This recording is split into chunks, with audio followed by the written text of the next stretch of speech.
Hello and welcome to Insight into Parliamentary Committees, a program that takes you behind the scenes to show you how laws are refined, budgets are scrutinized, and how the government and other stakeholders are held accountable through parliamentary committees.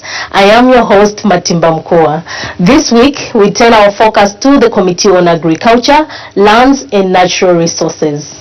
Joining us to shed light on the committee's work is the chairperson of the committee, Mr. KASAUTA MICHELO, who also serves as Member of Parliament for Wengwa constituency. He begins by responding to the mandate of the Committee on Agriculture, Lands and Natural Resources. The Committee on Agriculture, Lands and Natural Resources is a very vital committee, which looks at management, policies, all right, related to policies related to agriculture, land management and natural resources. Quite very important. The committee looks at the issues of climate change. The same committee looks at the issues also of livestock, fisheries as well. And at times when we have an emergency maybe in the country, the committee can write even to Madam Speaker, if we have any challenge, concerning agriculture, we can write to Honorable Madam Speaker.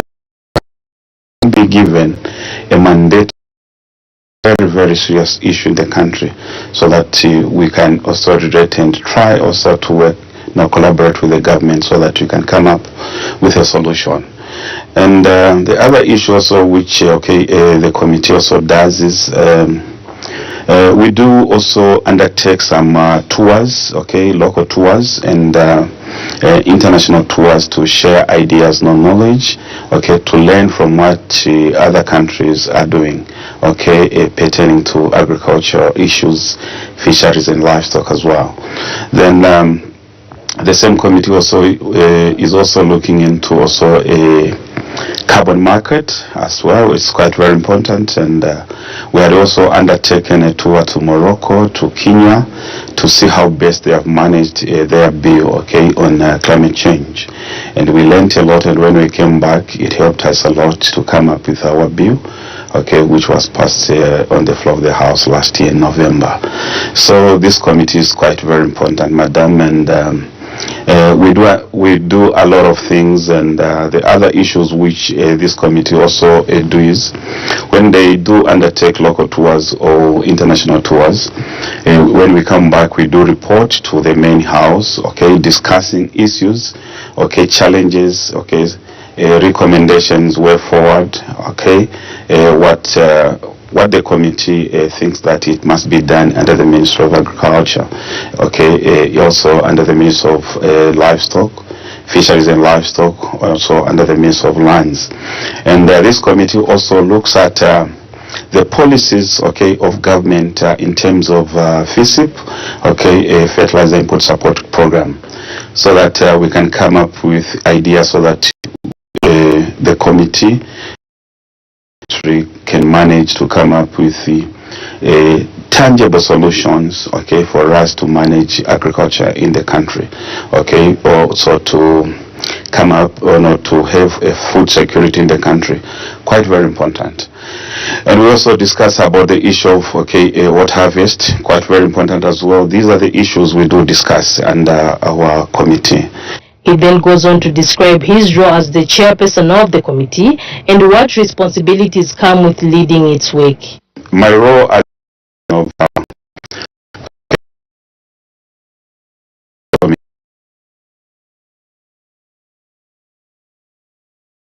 our member to discuss some of the issues we've already highlighted. So I'm just there to coordinate them, to manage them, so that we can come up with the tangible solutions on how best we can improve agriculture in the country. So this is what we do, and different we've already highlighted, and some not highlighted with them, because we encourage ministries not to be working in silos. And what we also do is what I also do is to arrange for meetings where members trained in some of these technologies in agriculture. So we do, and we also lobby, okay, for international trips and local trips to make sure that our members, okay, do get, okay, latest, modern information, modern technology, so that we can move together as a country and with the ministries which we oversee.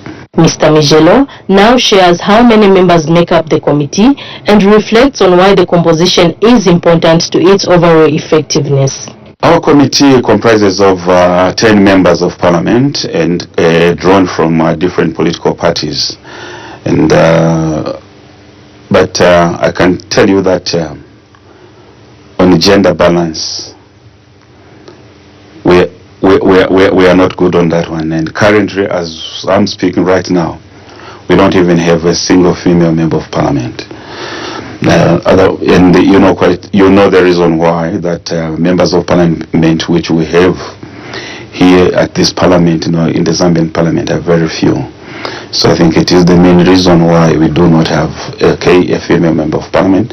It's quite very important, because this committee is extremely very important, okay, to engage, at least to have one or two ladies, all right, to be present in this committee, because this committee is quite very important. If there are committees which are extremely very important, this is one of those committees, because it is looking at the food security of the country. And also, when women are involved in agriculture, they perform extremely very well. And when you educate, okay, a woman, even in terms of agriculture, then you have educated, okay, you have educated the family, you have educated the entire nation. So I think one of these days we are looking forward, okay, to have one or two, okay, to start with, maybe to have 2 or 3, okay, members of parliament, female members of parliament in the Committee on Agriculture, Lands and Natural Resources. He explains how the committee engages with ministries, departments and agencies to scrutinize the implementation of agricultural and environmental policies. What we usually do as a Committee on Agriculture, Lands and Natural Resources, the way we do engage different ministries, okay, government ministries and agencies. We have a secretariat, okay, which is working with the Committee on Agriculture, Lands and Natural Resources. We invite ministries to attend, okay, before our committee. Okay, sometimes we do invite ministers to attend to our committee, okay, different ministers, and not just those who oversee, okay, the 4 ministries, different ministries, okay, PSs, okay, technocrats, okay, we do invite them to come and, okay, share ideas, share knowledge, okay, on how best we can improve our economy and we can improve the lives of the Zambian people. And at times, okay, we do visit ministries, so that okay, we can also familiarize ourselves on what they do on a daily basis, okay, to make sure that we check them on what they do. And we check on the ministries also what they do, even ministers on the floor of the, okay, on the floor of the house. Okay, sometimes there are times when there is a huge challenge. We can formulate a question, all right, okay, as a committee, maybe we can engage one of our members. That I think is quite very important to bring up this issue on the floor of, okay, the house, so that we can scrutinize this challenge together, okay, in the house. So these are some of the issues which we do. And at times we do visit even, okay, some parastatals like NCZ, Nitrogen Chemicals of Zambia, and you are quite aware that in the year 2022 we had a very fruitful engagement, okay, with Nitrogen Chemicals of Zambia and the Committee on Agriculture, Lands and Natural Resources, where we promised that I think it is quite very important that when we get back, okay, to Lusaka, we are going to table some of these challenges which Nitrogen Chemicals of Zambia is facing, especially concerning to raw materials, so that it is heavily funded, and also to lobby from the Ministry of Agriculture so that they can also start, okay, engaging themselves into FEC programs, so that they can also start, okay, making money so that we can grow, okay, that plant. You know, that plant was heavily neglected in the past, but this time around, because of that visit, you know, and when we came back, we brought, okay, the issue on the floor of the House, and members of Parliament, they were very much interested. And you know, because we have a listening government and a listening president in the name of MICHELO, His Excellence, where he said that I think it's quite very important that we fund, okay, this company, okay, Nitrogen Chemicals of Zambia. And if you are to go there today, you are going to find new equipment, and they are going to be producing a number of bags, and we'll start even exporting anytime soon, if not just this year. By next year, we'll be exporting a huge tonnage of fertilizer. So we have become now, okay, a fertilizer exporter. And we used to import fertilizer, but not anymore. All right, because of some of the engagements, okay, which is happening between, okay, this committee, the Minister of Agriculture, and as well the Cabinet. Drawing from recent work, the chairperson highlights some of the most pressing land-related challenges the committee has examined. One of the, okay, the biggest challenges which we faced recently was on the issue of the boundaries, okay, during last year's budget analysis. Okay, we received the report, okay, on during the time of the budget and the allocation. Okay, we saw even the allocation, some of the allocations which were put on the table. Yeah, to discuss about the wrangles which has been going on between Angola and Zambia, and also Congo DRC and Zambia, and as well Malawi and Zambia. Those are some of the issues, okay, which we were discussing with the former Minister of Lands, but the new, the current Minister of Lands, I think we haven't engaged her of late over those same issues, okay, whereby, okay, Zambia and Malawi, Zambia and DRC, Zambia and Angola, okay, are facing a little bit of challenges, but we received, okay, a positive information that the three countries, okay, the four countries, okay, including Zambia, okay, they are meeting on a daily basis, okay, to see how best, okay, those issues can be handled. Then there are also, okay, internally, there was also an issue at Palavana, okay, which the committee also had a discussion over, where the Palavana farm, okay, university was encroached, okay, by private individuals.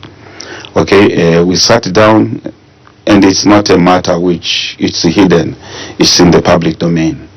All right, that there are some high-profile, okay, individuals which acquired some of the plots, okay, on the land for Palavana University. Okay, something I think which is still under, okay, serious discussion. So these are some of the issues, okay, which we have discussed, and there was also an issue in Kawe which we also discussed concerning land, and we had also had a discussion in Ndola. Is it they call it Dollar Hill? Okay, those plots at Dollar Hill, we had an engagement, okay, with members of the public, okay, where they brought in a lot of challenges. Kawe and Ndola, okay, where people, okay, were complaining that there are times whereby, okay, you find one plot, okay, has got about 3 or 4 names. Imagine one plot. So those are the issues which we are discussing, and those are huge challenges. And those challenges are I think the government also, it's on top of it to make sure that okay, these wrangles come to an end. So those issues are huge, and there are a lot of people have lost money, okay, because of some of the incompetent, okay, officers, okay, under the Ministry of Local Government in the councils. I think we really need to put our brains together so that, okay, we put, okay, a halt to some of these challenges, where some of the officers are also engaged into this dubious, okay, allocation of lands to members of the public. And I just want to urge members of the public, okay, to be cautious of some of the officers, and even to analyze, okay, not to start the case, not to start the issue, even when there is, okay, an advert that there are some plots, okay, being advertised. It's quite important. It's quite important that we analyze those issues so that we are not swindled, okay, by some officers who are not sincere. He takes us through what a typical field visit or public hearing looks like, detailing what happens when the committee goes on the ground to gather evidence or assess the impact of policies. Just recently, I think about a month ago, when we are undertaking, I'll give you the recent happening, when we undertook, okay, a tour of duty. We first of all went to Kasempa. Okay, we had an interaction with the people, all right, and people raised a number of concerns, okay, pertaining to, the mining rights, all right, that, at times these ministries are working in silos. They are not. You find when we went there was a huge challenge where members of the public discussed about the river, which has never, gotten dry, which has never dried up. This time around, it has dried up because of, a people, putting fields, growing maize on the river banks. So these are the issues which we found on the ground. And also in the water recharge points, we found that there are people who've got mining licenses. They have started mining in those areas, forgetting about protecting our environment so that we can, have running water throughout in some of those rivers, which have never been dried off. So these are the issues which we are finding, during our interaction with the members of the public. We found, a multitude of people, digging gold, and even going now into the rivers, and some of the rivers near town. People go there, start, cleaning their gold and, putting so, in the river. I think in the long run, a lot of, rivers, get silted. So this is, something which requires the Minister of Mines and Minister of Agriculture to start collaborating and working together, so that we stop, giving mining licenses, to water recharge points and even along the river banks, and also to encourage the community out there, farmers, small-scale farmers, that it is not, it is not good to be growing maize, not to be planting maize, to be putting fields, not just maize, but to grow and crop, along the river banks, so that we don't allow a lot of soil which has been eroded, to go into the river. So we really need to work extra hard so that people out there. Then the other issue which we found in Kapiri, and when we were also in Kawe, we discussed a number of such issues also. The similar issues which they are facing in Kasempa, in Solwezi, Kapiri, Ndola as well, Kabwe, are same things, whereby people, when they want to, especially the vulnerable farmers, those villagers, when they want to apply for FISIP, you find that their fertilizers, are not given because there are people, holding position of influence who do get their fertilizer, and I think we just urge the law enforcement agencies, every time they hear such issues, to quickly move in so that we can bring the culprits to book. It's not a good thing on the ground out there. So these are the issues, very touching issues which are happening on the ground concerning to the fertilizer issues for our farmers. Mr. Michelo now explains how the committee balances environmental conservation with agricultural expansion and rural development, given its oversight of natural resources such as forests.